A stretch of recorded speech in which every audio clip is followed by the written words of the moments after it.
Imagine a world without labor pains, without morning sickness, without the physical limitations of pregnancy. Imagine a world where babies develop safely and efficiently outside the womb, in artificial pods that mimic the conditions of the mother's body. This is not science fiction. This is the promise of Ectolife, a revolutionary technology poised to redefine the very nature of human reproduction. Ectolife offers a glimpse into a future where childbirth is no longer a biological imperative but a choice, a carefully considered decision free from the constraints of traditional gestation. It challenges our deepest assumptions about life, creation, and the bonds of family. It forces us to confront the ethical and societal implications of technology that could fundamentally alter the course of human evolution. Are we ready for a world where babies are born from artificial wombs? Are we prepared to embrace the possibilities and grapple with the profound questions that Ectolife raises? The future of childbirth is here, and it is both exhilarating and unsettling.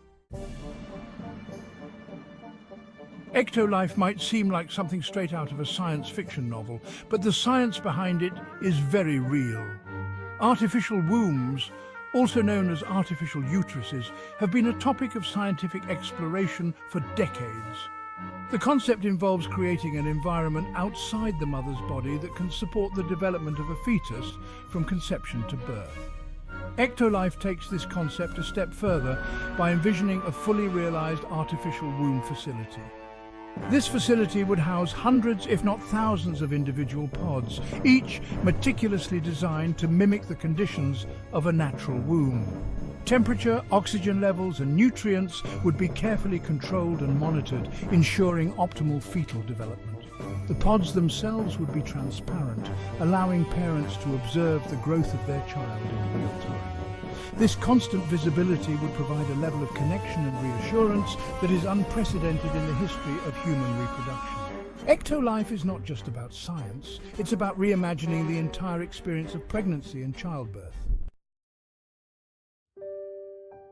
The potential benefits of Ectolife are numerous and far-reaching, particularly for individuals and couples who have struggled with infertility or who have made the conscious choice to remain child-free.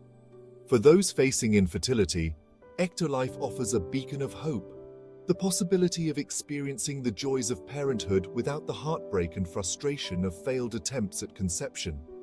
Couples who have undergone multiple rounds of IVF, faced miscarriages, or who are unable to conceive naturally due to medical conditions would have a viable alternative to traditional surrogacy. Ectolife could provide a more accessible and potentially less emotionally fraught path to parenthood, eliminating the legal and ethical complexities often associated with surrogacy arrangements. Moreover, Ectolife could empower women who, for personal or professional reasons, choose not to experience pregnancy. It would allow them to pursue their careers, travel, or simply prioritize their own well-being without sacrificing the opportunity to have biological children. Ectolife has the potential to level the playing field, offering a degree of reproductive freedom that has been elusive for many. Ectolife's potential extends beyond simply providing an alternative means of gestation. Its reliance on advanced technology opens the door to a new era of genetic choice and enhancement. Imagine being able to screen for genetic diseases and disorders before implantation, ensuring that your child is born healthy and free from inherited conditions. Ectolife could facilitate pre-implantation genetic diagnosis, PGD, on a scale never before imagined. Parents could choose embryos that are not only free from disease, but also possess desirable traits, such as higher intelligence, athletic ability, or specific physical characteristics. This raises complex ethical questions about designer babies and the potential for exacerbating existing social inequalities. While the idea of genetic enhancement remains controversial, it is a conversation that Ectolife forces us to have. As technology advances, we will need to grapple with the ethical implications of manipulating the human genome and the potential consequences of creating a society where genetic advantage is the norm. Section 5. Ethical concerns. Navigating the uncharted waters. The potential of Ectolife is undeniable, but so too are the ethical concerns it raises. Critics argue that Ectolife represents a dangerous step towards the commodification of human life, reducing pregnancy and childbirth to a sterile technological process devoid of the emotional connection and intimacy of natural gestation.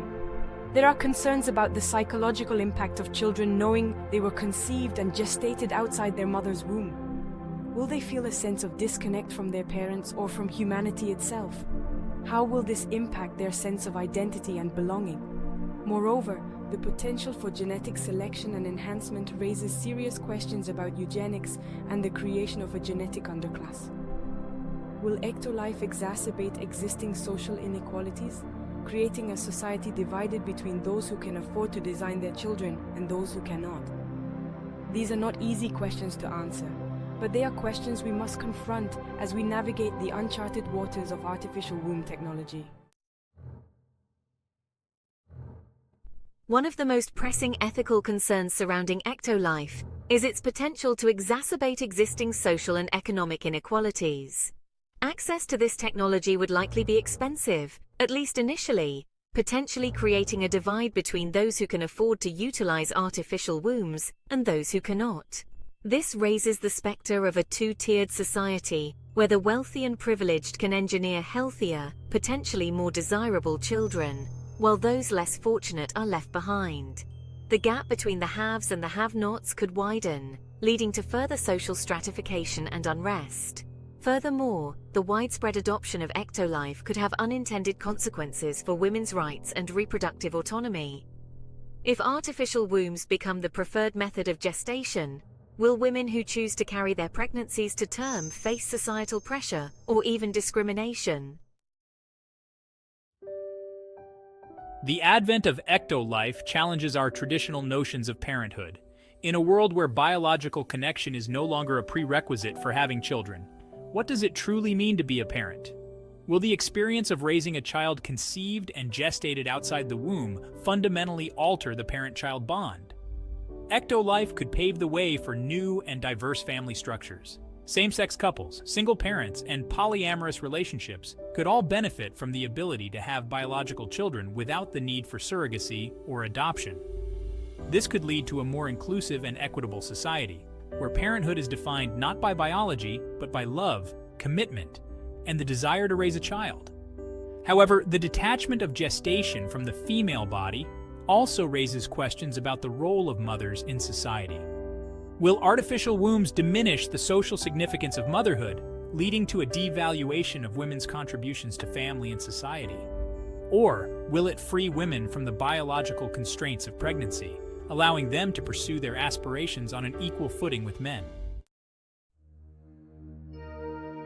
Beyond the societal implications, Ectolife raises profound questions about the nature of human connection and the future of our species.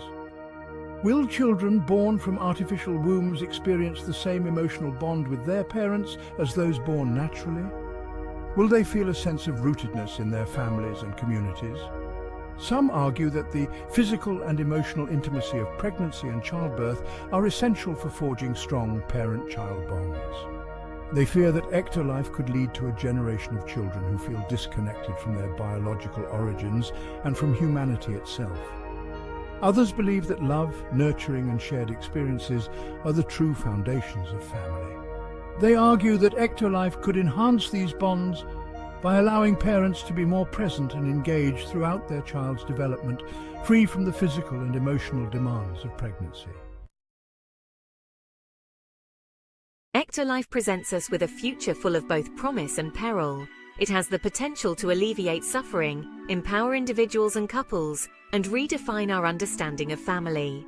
However, it also raises profound ethical questions about the commodification of human life, the potential for genetic engineering, and the very nature of human connection. Is Ectolife a dream come true? A technological marvel that will usher in a new era of human progress and enlightenment? Or is it a potential nightmare, a Pandora's box of unintended consequences that could unravel the very fabric of our society? The answers to these questions are complex and multifaceted. There is no easy solution, no simple answer. As As with any transformative technology, the path forward requires careful consideration, open dialogue, and a willingness to confront the ethical challenges that lie ahead. The future of childbirth is in our hands. Will we use this technology wisely and compassionately, or will we succumb to its potential for exploitation and division? The choice is ours to make.